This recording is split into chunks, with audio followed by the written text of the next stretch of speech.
Hello et bienvenue sur ma chaîne, j'espère que vous allez bien, c'est Lubna Cake. Aujourd'hui je vous retrouve pour réaliser avec vous des bugnes moelleuses à l'orange. Donc c'est une recette que j'ai découverte quand j'ai fait mon stage de pâtisserie, que j'ai adoré et que je voulais absolument partager avec vous.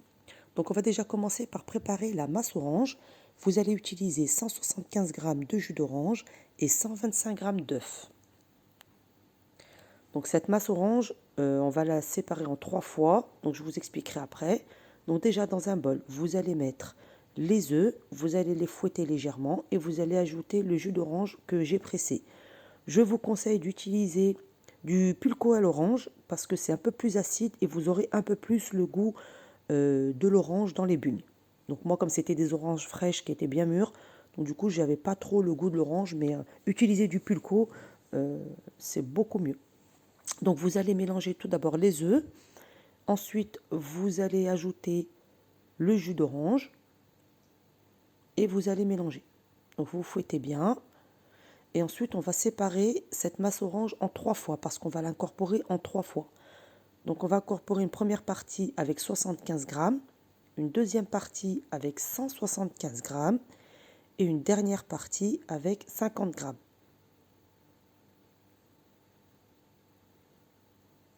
Ensuite, dans la cuve du robot, vous allez mettre 600 g de farine.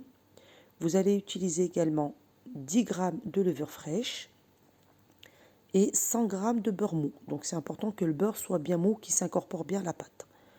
Pour la deuxième partie du pétrissage, il vous faudra 8 g de sel, 75 g de la masse orange qu'on a préparée tout à l'heure et 75 g de sucre. Et pour la dernière partie du pétrissage, il vous faudra 50 g de masse orange et 50 g de beurre mou. Donc je vous montre, voilà, le beurre, il faut qu'il soit bien mou, c'est très important.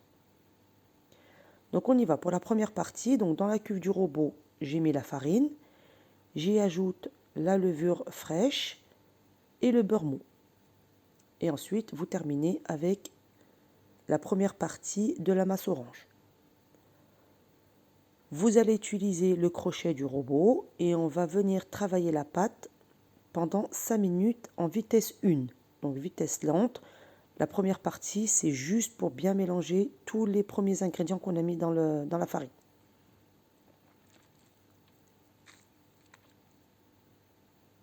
Donc vous y allez tranquillement. Au bout de 5 minutes, vous arrêtez le robot et vous allez ajouter la deuxième partie des ingrédients. Donc le sucre en poudre, le sel et la masse orange. Donc là, c'est les 175 g.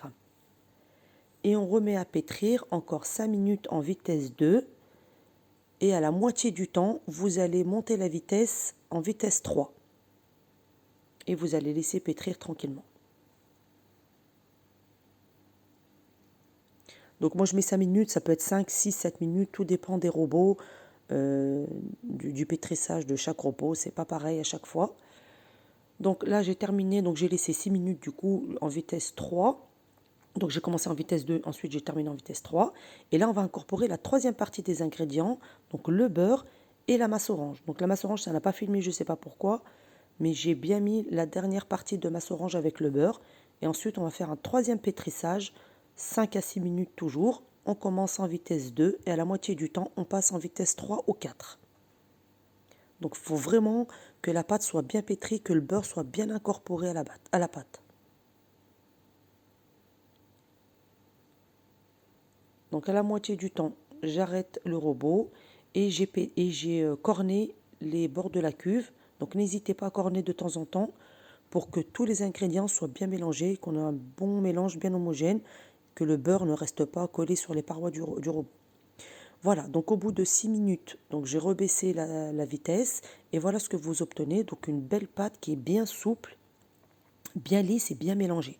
Donc c'est pour ça que je vous dis, s'il y a besoin de continuer à pétrir, continuez à pétrir un petit peu jusqu'à avoir une jolie pâte comme celle-ci.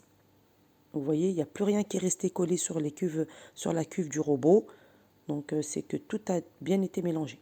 Ensuite, vous réservez la pâte sur le plan de travail, vous la pliez en 4 et vous allez bouler votre pâte. Donc vous formez une boule, vous l'aplatissez légèrement et vous allez la réserver dans un saladier filmé et recouvert d'un torchon pendant minimum 1h30. Donc c'est le temps qu'il faut vraiment minimum pour que la pâte soit bien reposée. Plus la pâte reposera et mieux ce sera. Au bout d'1 heure et demie, donc je récupère ma pâte, j'effleurai légèrement mon plan de travail et ensuite j'étale ma pâte sur une épaisseur de 5 mm.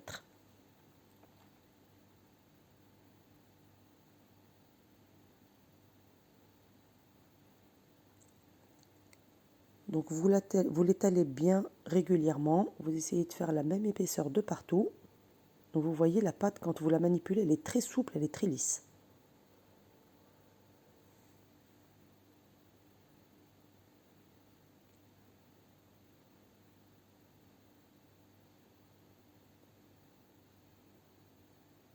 Voilà, donc là j'ai bien étalé toute ma pâte et à l'aide d'une petite roulette dentée, je vais venir détailler mes bugnes. Donc je vais couper des bandes d'environ 5 à 6 cm de largeur. Si vous n'avez pas cette petite roulette, vous utilisez un couteau, ça fera très bien l'affaire. Donc vous détaillez des bandelettes de pâte, 5, 6, 7 cm de largeur. Après, tout dépend de la taille des bugnes que vous voulez. Et ensuite, je vais venir couper en losange. Donc je vais venir recouper en biais, voilà, comme ceci, pour former des losanges.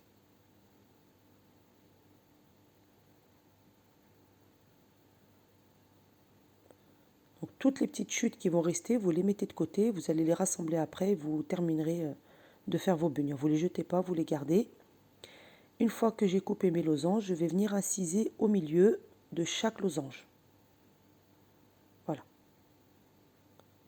Et vous déposez sur le plan de travail légèrement fariné. Et vous faites comme ça toutes vos bugnes.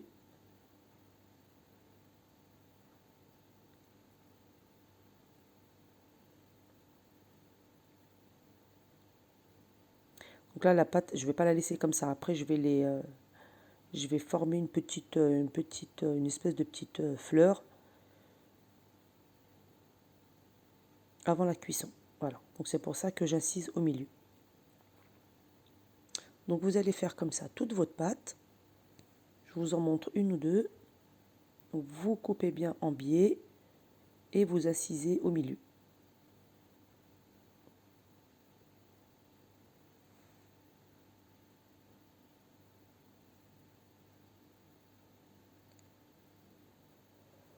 Donc avec cette recette, j'ai réalisé environ 40 bugnes. Donc si vous voulez faire que la moitié de la recette, vous divisez toutes les quantités par deux. Mais honnêtement, c'est parti en un temps record.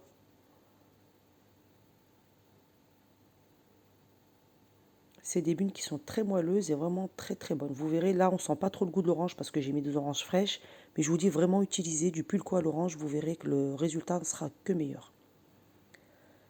Donc je continue à inciser, à détailler toutes mes bugnes. Voilà, j'ai formé quand même des grands losanges.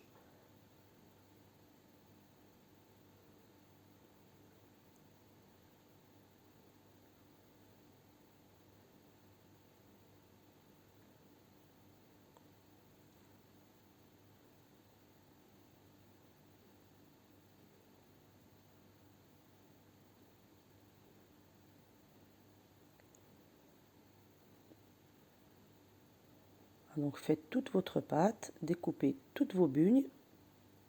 Et là, j'ai récupéré toutes les chutes. Donc tous les petits morceaux qui restent, vous les rassemblez, vous retravaillez un petit peu la pâte, vous la boulez et vous la mettez de côté. Vous la terminerez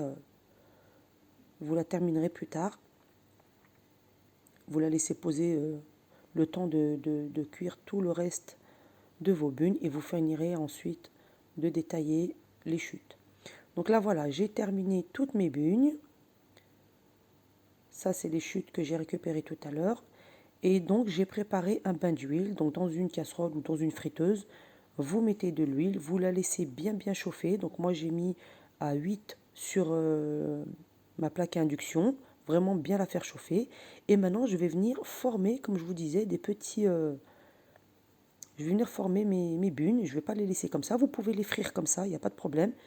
Mais moi, j'ai voulu faire quelque chose de plus joli. Et donc, je les ai préparée comme ça. Donc vous prenez la pointe de la bugne, vous la rentrez à l'intérieur par le bas et vous tirez légèrement sur les côtés. Donc vous l'ouvrez bien, la pointe vous la faites passer en dessous. Voilà. Vous la ressortez par le dessus et vous tirez légèrement sur les deux côtés. Vous pouvez les cuire comme ça, vous pouvez vraiment les laisser comme ça et les cuire comme ça, il n'y a pas de problème. Voilà, donc quand je prépare mes bugnes, je vais venir les plonger maintenant dans mon bain d'huile qui est bien chaud. Et vous verrez qu'au fur et à mesure, je vais descendre la température. Donc c'est important que l'huile soit bien chaude au début. Et ensuite, on va baisser petit à petit la température. Sinon, les bugnes risquent d'être trop cuites à l'extérieur et pas assez à l'intérieur. Donc je plonge mes bugnes dans mon huile bien chaude. Et je laisse dorer tranquillement. Quand elles commencent à dorer sur le bas, on va les retourner une par une pour qu'elles cuisent bien de tous les côtés et avoir une bonne cuisson bien homogène de partout. Voilà, et là vous voyez, j'ai commencé à baisser la température. Donc vous laissez frire tranquillement et de temps en temps, vous retournez vos bugnes pour bien les dorer de tous les côtés. À côté, j'ai préparé une grande assiette avec du papier absorbant et vous allez les réserver dessus.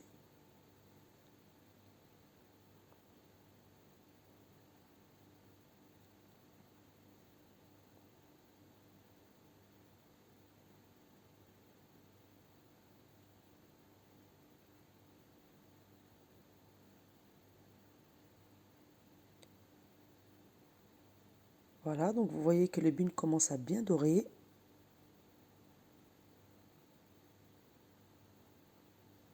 Je les retourne encore.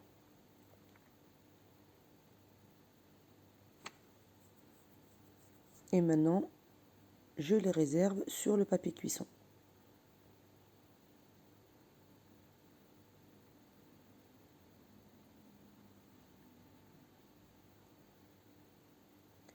Et je continue donc à former mes bugnes. Je les trempe dans l'huile bien chaude. Je les retourne de temps en temps, environ 3 ou 4 fois. Et quand elles sont bien dorées, je les égoutte et je les réserve sur le papier cuisson. Donc là, vous voyez, j'ai encore baissé un petit peu la température. Donc c'est important parce que l'huile, elle est très très chaude au début. Et donc, si vous la laissez trop chaude, donc non seulement l'huile va brûler, et les bugnes seront cuites de l'extérieur, mais pas de l'intérieur. Donc baissez la température du feu et laissez-les cuire tranquillement.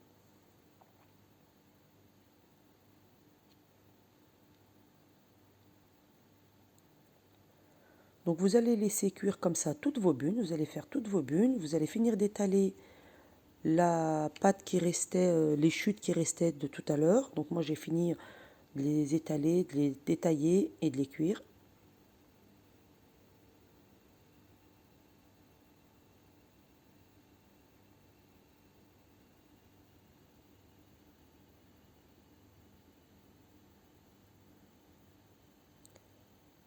Voilà, ça c'est les chutes de tout à l'heure.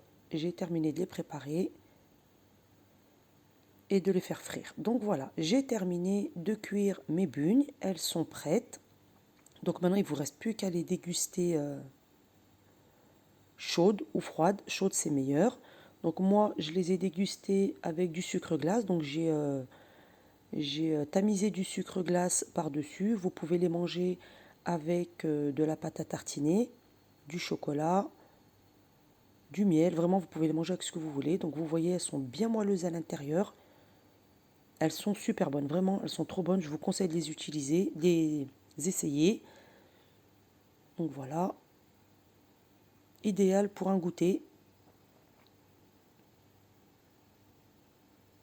Voilà, donc moi j'ai terminé ma petite recette. J'espère qu'elle vous a plu. Si c'est le cas, n'hésitez pas à vous abonner à ma chaîne, à me mettre plein de petits pouces bleus et de me dire en commentaire si vous avez aimé la recette et si vous l'avez réalisée. Je vous dis merci et à très bientôt. Au revoir.